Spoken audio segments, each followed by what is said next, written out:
Hey guys, it's Road Dog Speaks here. I'm just doing a video because I want to comment on the recent happenings in the Middle East between obviously Israel and Iran.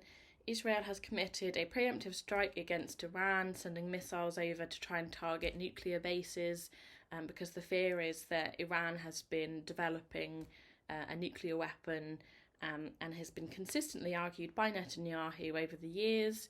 He's argued it in the 90s to say that, Iran is going to be capable of making a weapon in 3 years, 7 years. Oh, they're making a nuclear weapon. It's going to happen soon, and it never really has come up. But yeah, this is the first time Israel has really decided to take this preemptive strike against a sovereign state. Against Iran, which, by the way, is not a bordering country. It's about two other countries away. But nonetheless, it's decided to take this aggressive action.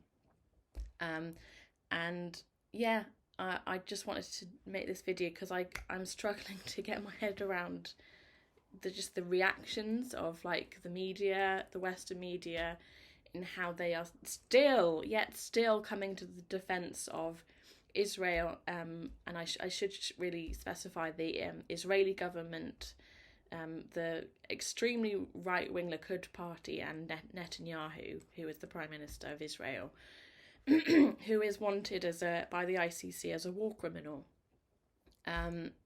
due to the absolutely horrific atrocities that have been committed by the IDF under his orders in Gaza and the West Bank, which we've all been watching on our social media streams, on the news, day in, day out.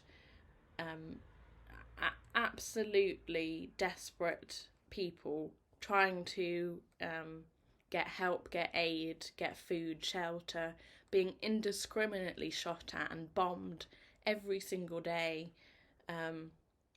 Because Israel wants to seize that land for itself, does not believe in a Palestinian state, does not believe in the two-state solution.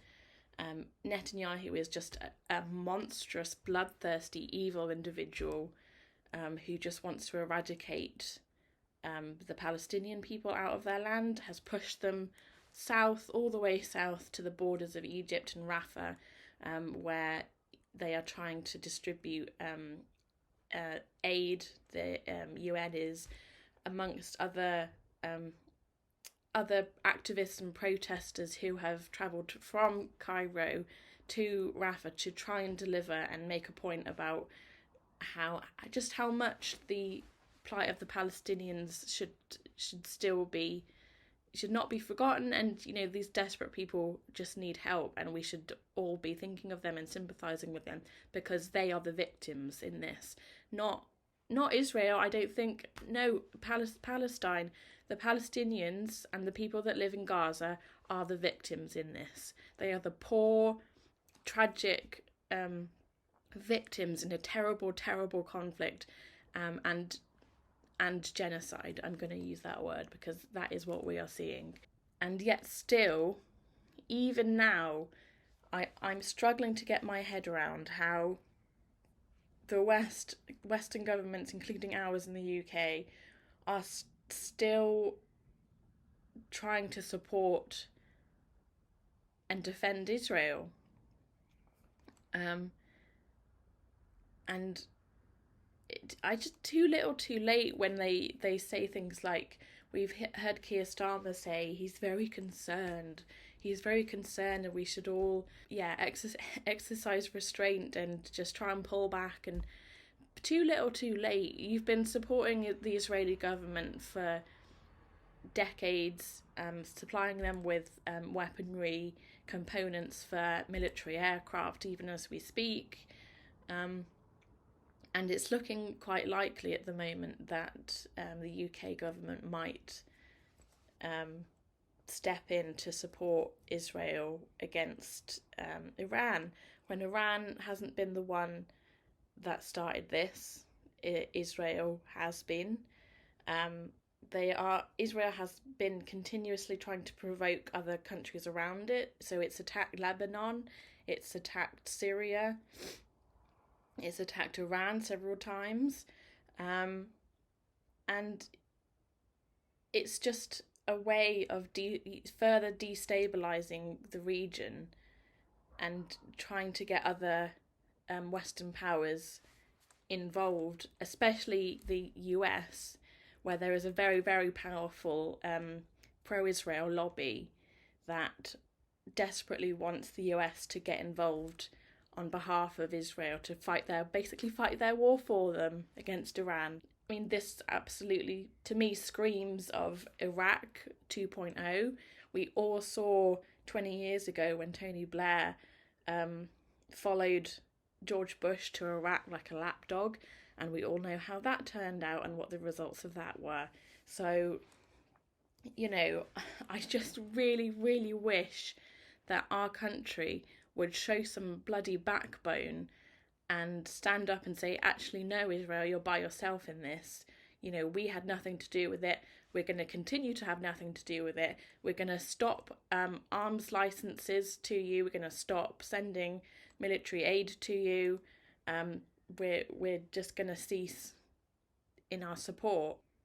The atrocities that have been committed by the IDF and the Israeli government, I'm so, like, my heart bleeds like every day. I'm almost at the point where I just can't stand to look anymore, because it's so terrible, and I feel like I can't do anything about it, because our government is complicit. And every day, you know, it's taken our Labour government under David Lammy, the Foreign Secretary, and Keir Starmer, and amongst other ministers, it's taken them so long to even come close to condemning the Israeli government for their actions in Gaza, because they are war crimes. This is not done in my name.